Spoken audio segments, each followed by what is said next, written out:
السلام علیکم۔ دنیا میں جو اہم ماہرین نفسیات ہیں اس میں شاید سب سے اہم نام سگمنڈ فرائڈ کا ہے، اور سگمنڈ فرائڈ کی جو تھیوری ہے، اب وہ صرف تھیوری بھی نہیں ہے، وہ ایک فلاسفی آف لائف ہے، اور تھیوری آف پرسنالٹی ہے، اور ایک میتھڈ آف ٹریٹمنٹ ہے۔ یعنی اس کو آپ 3 حصوں میں ڈیوائڈ کر سکتے ہیں۔ اب اس کو اگر ہم فلاسفی آف لائف کے کانٹیکسٹ میں دیکھیں تو اس کی فلاسفی جو ہے اس کو سائیکک ڈٹرمنزم کہتے ہیں، اور سائیکک ڈٹرمنزم کا کور کانسیپٹ فرائڈ کا یہ ہے کہ جو بچپن کے جو سال ہیں ان میں جو بچے کو تجربات یا ایکسپیرینسز ہوتے ہیں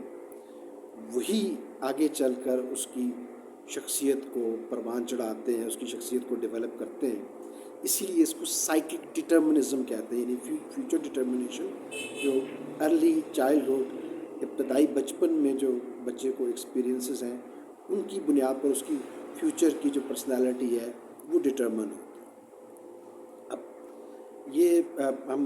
فلاسفی کو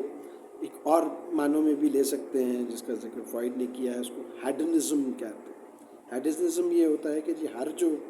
ذی شعور ہے، وجود ہے، وہ پرسیوٹ آف پلیجر کرے گا اور اوائڈنس آف پین کرے گا۔ اس کا جو ہر ایکٹ جو ہے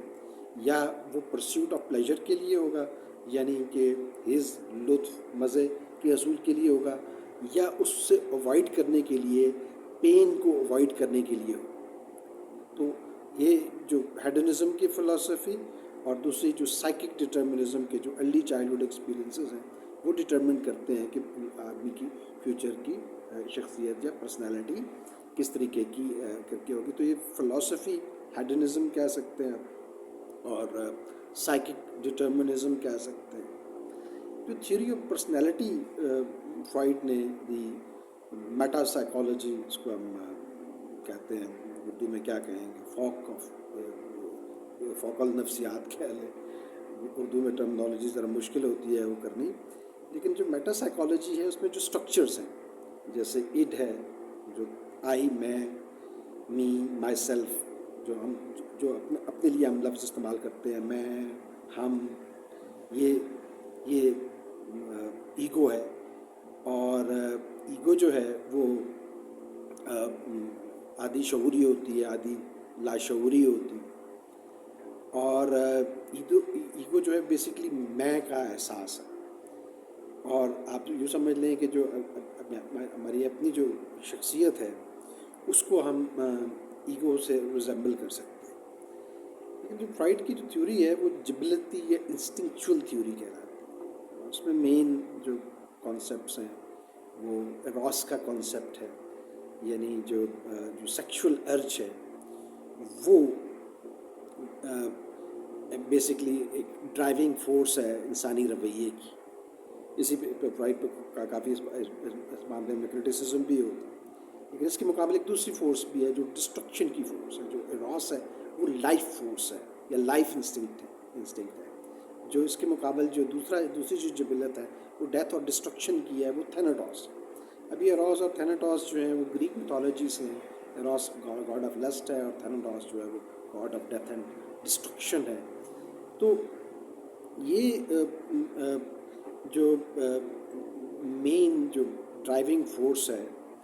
جو کہ سیکشول نیچر کی ہے، جو کہ ایروس اور تھیناٹوس کے ذریعے سے اپنے آپ کو ظاہر کرتی ہے، اس کو فرائڈ لیبیڈو کا نام دیتا ہے۔ یہ سیکشول انرجی اس کو آپ کہہ سکتے ہیں، لیبیڈو ٹیکنیکلی ٹرم ہے، اگین وہ بھی گریک میتھولوجی سے لی ہوئی۔ یہ جو لیبیڈو ہے یہ اپنے آپ کو مختلف فارم میں پھر کنورٹ کرتی ہے، ظاہر کرتی ہے with the development of personality. تو میں نے بات شروع کی تھی کہ philosophy of life and theory of personality. ایک سٹرکچر میں نے آپ کو بتایا کہ جو اس کو ہم انا کہہ لیں، ایگو کہہ لیں، میں، می، مائی سیلف، میں، ہم، جو اپنے آپ کو ہم ریفر کرتے ہیں وہ ہے۔ لیکن اس کا جو انسٹنکچول پارٹ ہے جس میں ہمارا جو حیوانی جو ماضی ہے یا بحیثیت حیوان، اگر آپ ڈارون کی تھیوری آف ایوولوشن کے حوالے سے دیکھیں تو وہ اٹ کہلاتا ہے، وہ ٹوٹلی انکانشیس ہے، اس میں اینیمل لائک ہماری امپلسز ہیں۔ اور اینیمل لائک امپلسز میں ہماری یہ سیکس اور اگریشن لائف اور ڈیتھ انسٹنکٹ ہے. فرائڈ کی جو تھیوری ہے وہ بائی انسٹنکچوئل ہے, دو انسٹنکٹس میں ہے, لائف انسٹنکٹ راس اینڈ ڈیتھ انسٹنکٹ, جیسے میں نے پہلے کہا for death and destruction and aggression, یہ سائڈ بائی سائڈ چلتے ہیں. تو ایٹ جو کے اندر یہ جو اسٹرانگ امپلسز ہیں یہ ٹرائی کرتی ہیں کہ یہ شعور کی سطح پر آئیں, اور شعور کی سطح پہ آنے کے لیے ان کو آبویسلی ایگو کا بیریئر کراس کرنا پڑتا ہے. اور ایگو کیونکہ سیلف کانشیس ہے اپنے اپنے ماحول سے, اپنے کانٹیکٹ سے, اپنے حالات سے, تو وہ امپلسز کو اپنی اوریجنل فارم میں وہ سامنے نہیں آنے دیتے. جیسے لیٹ سے سیکشول جو انسٹنکٹ ہے وہ ایز اٹ از اپنے آپ کو ایکسپوز نہیں کر سکتا, کیونکہ سوسائٹی کے ٹیبوز ہیں, سوسائٹی کی ویلیوز ہیں, سوسائٹی کی قدریں ہیں, سوسائٹی کی اخلاقیات ہیں. یہ جو ویلیوز اور یہ جو قدریں اور یہ جو اخلاقیات ہیں اس کو فرائڈ جو ہے وہ سپر ایگو کا نام دیتا ہے. تو اب دو ایکسٹریمز بنتی ہیں, ایک طرف اٹ ہے جس کے اندر اینیمل لائک امپلسز ہیں سیکس اور اگریشن کی, جو کہ شعور کی سطح پر آنا چاہتی ہیں, اور دوسری طرف جو ہے وہ سپر ایگو ہے جو کہ اخلاقیات اور ویلیوز اور اقدار کے حوالے سے رویے کو کنٹرول کرنا چاہتی ہے. لیکن جو ایگو ہے وہ کیونکہ بہت ہی اس کو دونوں سائڈ سے یہ پریشر پڑتا ہے, یعنی ایٹ کی امپلسز شعور کی سطح پر آنی چاہتی ہیں اور سپر کی کیونکہ امپلسز ان کو ریزسٹ کرتی ہیں, کیونکہ وہ آپ اگر اپنی اوریجنل فارم میں وہ سامنے آئیں گی تو سوسائٹل کنڈمنیشن کا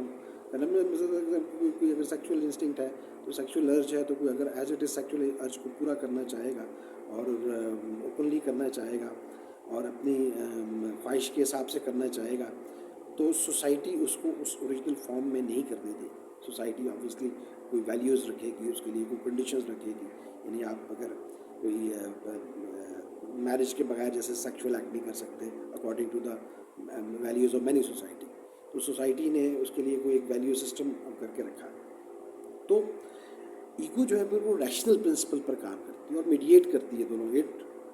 انسٹنکچوئل impulses of sex and aggression اور سپر ایگو جس میں اخلاقیات ہے, جس میں ویلیوز ہیں, جس میں ریت روایت ثقافت ہے معاشرے کی.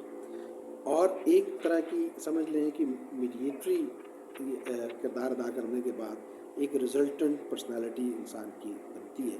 جو کہ آبویسلی بیلنس پرسنالٹی ہے, کہ آپ پھر مے بی اگر آپ اس سیکشول انسٹنکٹ کو فوری پورا نہیں کر سکتے تو آپ شاعری لکھ کے, آپ گانے گا کے, یا کوئی اس طرح کا لٹریچر پڑھ کے, یا کسی اور اسپورٹس ایکٹیویٹی میں یا دیگر کسی چیز میں چینلائز کریں گے اس کو سیکشول انسٹنکٹ. اور اسی طریقے سے آپ اگریشن کی جو امپلس ہے وہ اوپنلی نہیں نکال سکتے تو وہ بھی اسپورٹس میں بھی جا سکتی ہے, وہ دیگر فزیکل ایکٹیویٹی میں بھی وہ مینیفیسٹ ہو سکتی ہے. سو ایک طریقے سے فرائڈ نے یہ جو تھیوری آف پرسنالٹی ہے اس کو اس طریقے سے کیا ہے تاکہ وہ جو انسانی جو رویے ہیں ان کو وہ ایکسپلین کرے. تو کوائٹ کرٹیسزم بھی ہوتا ہے کہ جی یہ بہت سائنٹیفک کانسیپٹ نہیں ہے, لیبیڈو کو آپ کیسے میجر کریں گے, ایٹ کے کو کیسے آئیڈینٹیفائی کریں گے. لیکن فرائڈین سائیکالوجی جس کو ہم سائیکو انالیسس یا تحلیل نفسی بھی کہتے ہیں, جو ٹیکنیکلی اسپیکنگ سائیکو انالیسس ایک میتھڈ آف ٹریٹمنٹ ہے, تو اس کے بارے میں ہمارے نفسیات کا یہ ہوتا ہے کہ یہ اس کو آپ جب آپ پریکٹس کرتے ہیں تو آپ اس کی پریکٹس سے آپ کو سمجھ میں آتا ہے کہ یہ کیسے یہ چیزیں فنکشن کرتی ہیں, یہ کیسے اپنے آپ کو مینیفیسٹ کرتی ہیں, کیسے اپنے آپ کو ظاہر کرتی ہیں. سو اس کا جو تھرڈ پارٹ ہے میں نے کہا تھا کہ یہ فلاسفی آف لائف ہے, ایک تھیوری آف پرسنالٹی ہے, یہ ایگو سپر ایگو یہ پرسنالٹی اسٹرکچرز ہیں جیسے, لیکن ایک میتھڈ آف ٹریٹمنٹ بھی ہے. اب میتھڈ آف ٹریٹمنٹ کو ہم تحلیل نفسی یا سائیکو انالیسس کہتے ہیں, اور اس کا کور کانسیپٹ یہ ہوتا ہے کہ جناب جو کچھ بھی ہمارے ایکسپیرینسز میں ہے اس کو ایک پروسیس کے ہم باہر نکال سکتے ہیں, اس کو فری ایسوسیشن کہتے ہیں. اور اس کا طریقہ یہ ہوتا ہے کہ جی کسی کاؤچ پہ آپ مریض کو لٹا دیتے ہیں اور اس کو کہتے ہیں کہ جو کچھ اس کے ذہن میں آتا ہے وہ بولے. اب وہ جو بولتا ہے تو اوبیسلی بہت سی چیزیں ایسی وہ اس کو اتنا شعور تو ہوتا ہے کہ وہ کسی کے سامنے بول رہا ہے, تو وہ بہت سی چیزوں میں وہ پھر آ کے اٹکتا ہے, رکتا ہے, یا وہ ظاہر نہیں کرنا چاہتا. وہاں